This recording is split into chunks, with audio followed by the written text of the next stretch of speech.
Well, hello everybody. How's everyone doing? It's Christmas Eve day, and so I know everybody's looking forward to. If you celebrate Christmas, you're looking forward to tomorrow, where we can stuff food in ourselves. So, just want to tell you a few things that I've been doing.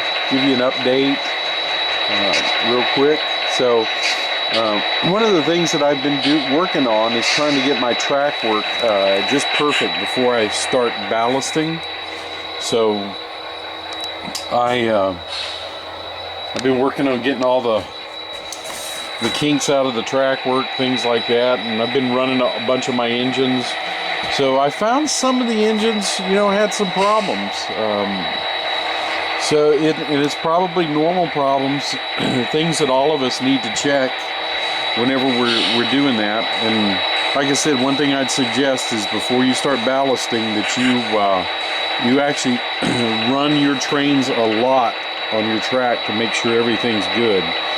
So one of the things I noticed, and it was almost every switch at the Frog, the wheels would it didn't have a problem with power going over, but the wheels would lift off.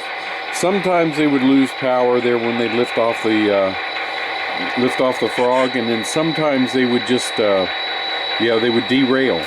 So I had to get in there with a file, and I had a flat file, but I don't have it next to me.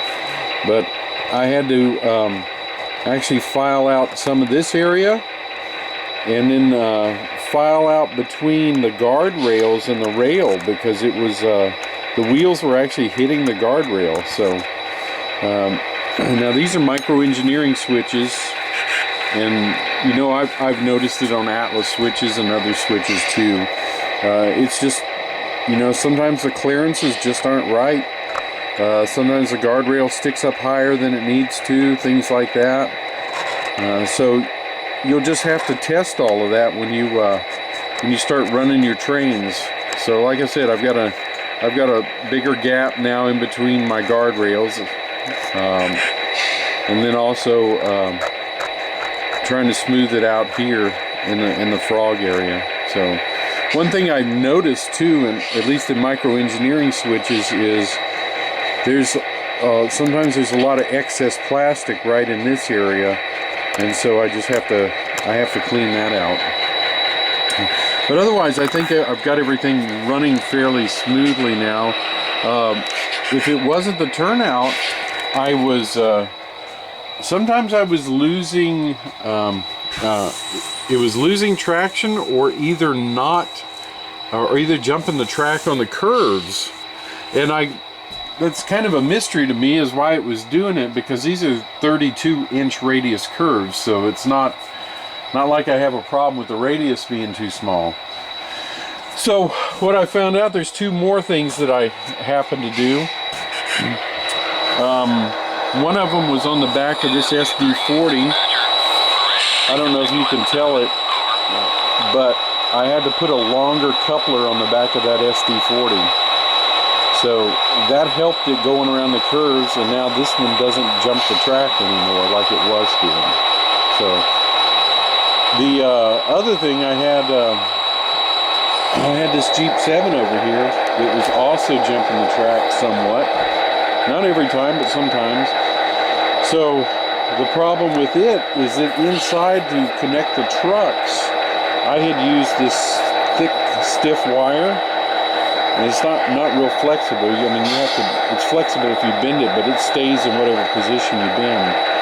And actually, so that's what was causing the trucks to jump off the track on this one. So that doesn't happen anymore once I replace the wire to a smaller gauge, more flexible wire. So just a few hints there that might help you if you've got problems with engines coming off the track and things like that. If it's cars, it's probably going to be the coupler. So yeah, I've noticed when I change couplers to this long coupler on my car, that it'll prevent that from happening. So anyway, just a tour around the layout. Everybody's seen the end of my yard, the engine facility. I have have the curve, and then coming into the paper mill, I've got the paper mill marshalling yard, and then a couple tracks that be used for pulpwood. And then down here into the paper mill itself, I've got track laid and around. As you see, I've been making a big mess here doing my soldering and stuff like that. So so I've got track laid all the way down now into you can see into my cement plant. The track's all laid. My oil refinery there. So this is the siding for the refinery, and this is this is the siding where I don't know how well you can see it on camera, but I made the used in-scale road bed for the siding to make it at a lower grade than the main line here. So for the transition up here, I just used a couple of shims, like you'd use to shim doors, just wood shims that you get from a hardware store. And that's what I use. So at the front end, I started with the height of the HO scale cork road bed, and that's where I cut the shim, and then it goes down. And then down here, I used another shim going the opposite way. I cut it at the height of the in scale cork road bed and put it back that way. So all in all,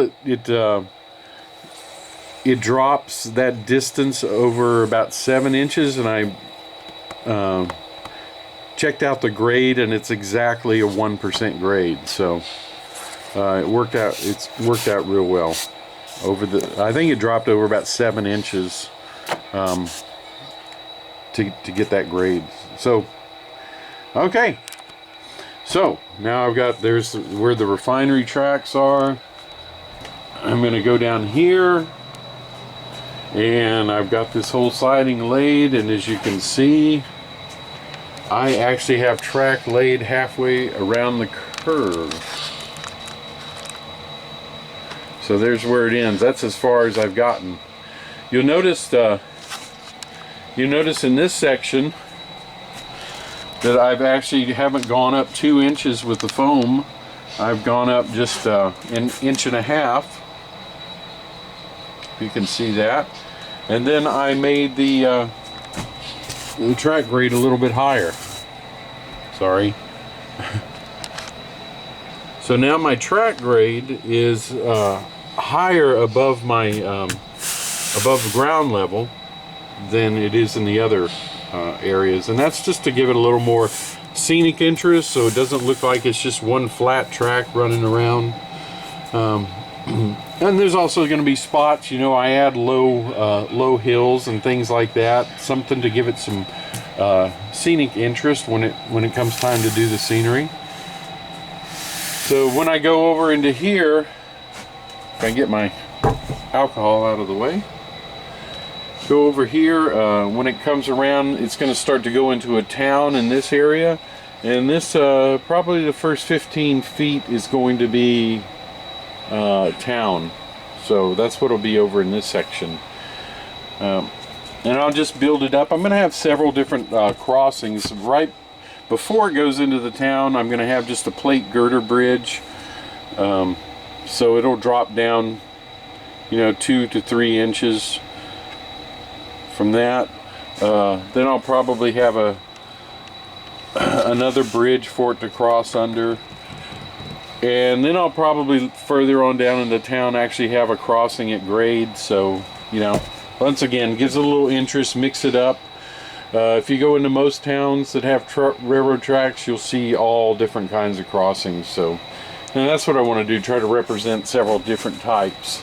So, and then of course down the messy side of my layout is going to be, when I get down there, I've got a plywood plant to put in, place to drop off lime, and then over in the corner I'm going to have actually a grain elevator, so way up in that front corner, and then come back around in front of the door with a kind of a river scene. So and that'll be my lift out section. So anyway, that's what I've gotten done so far on the layout. Hope y'all enjoyed this update, and I want to I'm going to turn the camera around here real quick and just wish everybody a Merry Christmas, and I hope you have a really blessed one. I hope God blesses you in the coming new year, and I will see y'all later. Take it easy.